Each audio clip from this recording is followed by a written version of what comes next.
This year we've produced so many shows through our venue here at the Queensland Multicultural Centre, including the really successful World Music Cafe, the Sing Out Sister program, which focuses on women, multicultural women and Indigenous women from around Australia, and our Jazz Lounge program.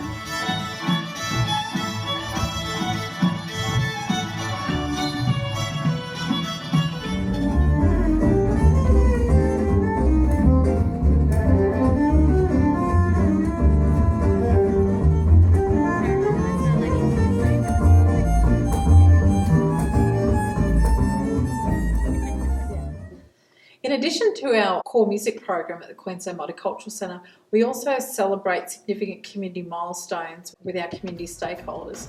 For example, Black History Month and NAIDOC themed events.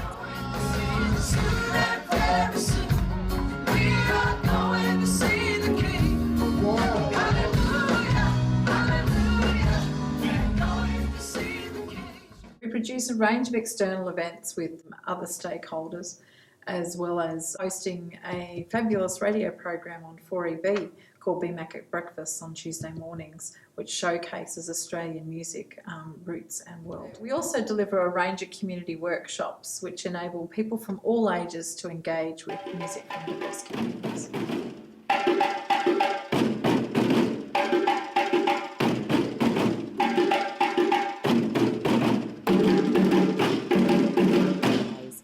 The other big project that we've had this year has been the Ethno Roadshow. So the Ethno Roadshow is now in its third year, and it's a tour that goes across regional and remote Queensland throughout Queensland Multicultural Week. Part of the tour is very much about these artists engaging with each other and creating music together and then going off to perform it across regional and remote Queensland. So this year we visited a total of 23 communities, which was just fantastic across Queensland, both in the north and in the south and in the southwest. The guys performed to almost 45,000 people over the 10-day period, which was just incredible and basically just wonderful for those communities to be able to experience music from so many different cultures, which also breaks down barriers in people understanding different cultures and hearing music in those performances.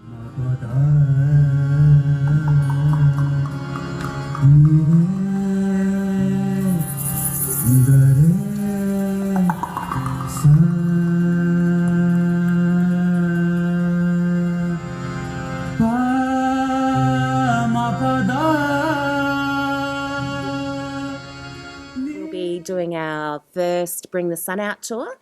Bring the Sun Out is a tour that engages 20 Indigenous musicians across 3 groups and sends them all across regional and remote Queensland. We'll be heading into Northern Territory and New South Wales next year with 4 amazing groups, including the AUSCo boys from Bamaga, CKNU, who are from Brisbane, Emily Wurramara, who's from Groote Island, and Fred Leone, who masterminded the Bring the Sun Out project.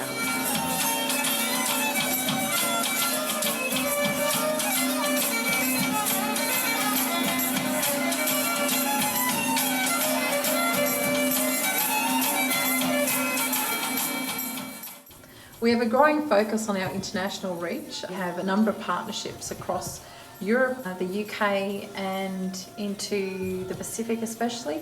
One of our core programs for international exchange is Ethno Australia, which is delivered in partnership with Junas Musical International. We have over 52 organisations worldwide. This project is in its 4th year now and allows us to bring artists from overseas here to collaborate with Australian artists and then they perform together. In addition to what happens here on the ground in Australia, we also have had the fabulous opportunity to support a number of young folk musicians to attend performances, pedagogical training opportunities and also collaborations.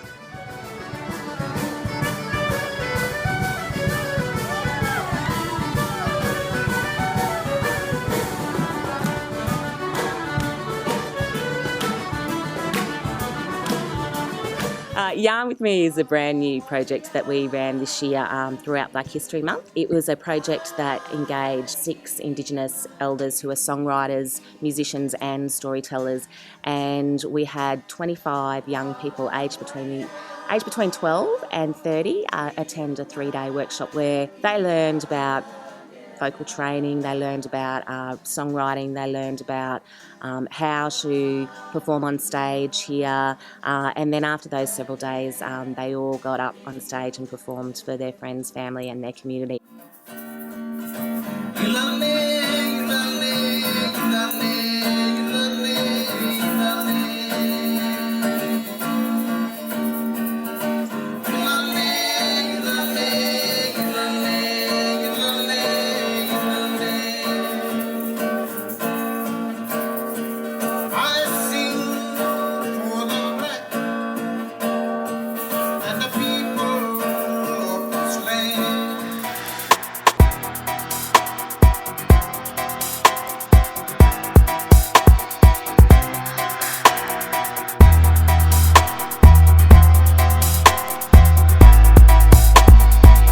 I think the start of a hip-hop collective, that's very good.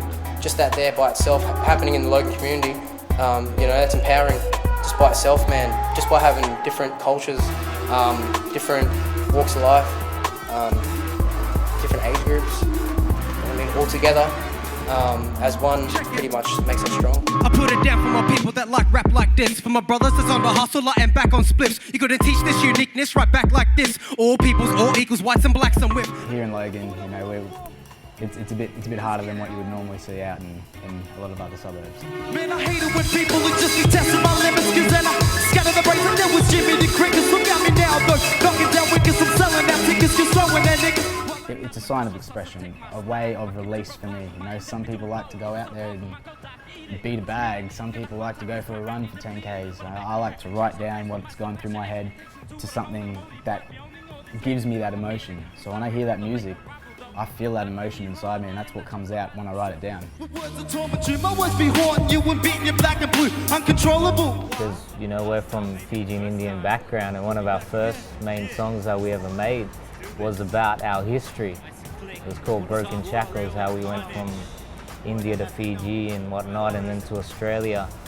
So it didn't just reflect on just us being Indian, but anyone that's gone through different struggles like that, and that was a common thing that people could relate to as well.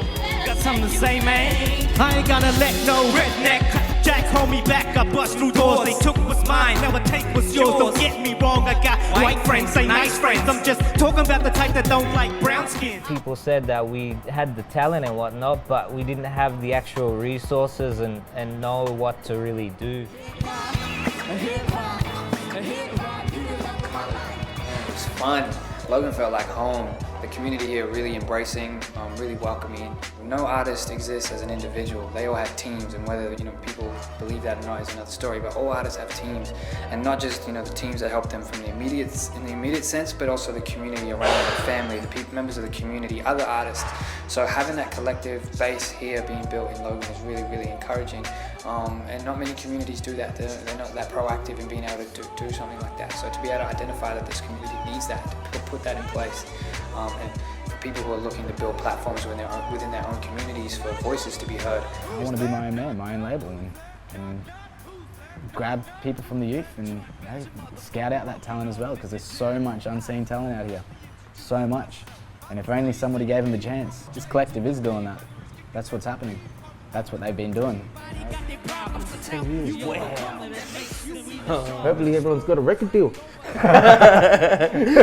Making some money.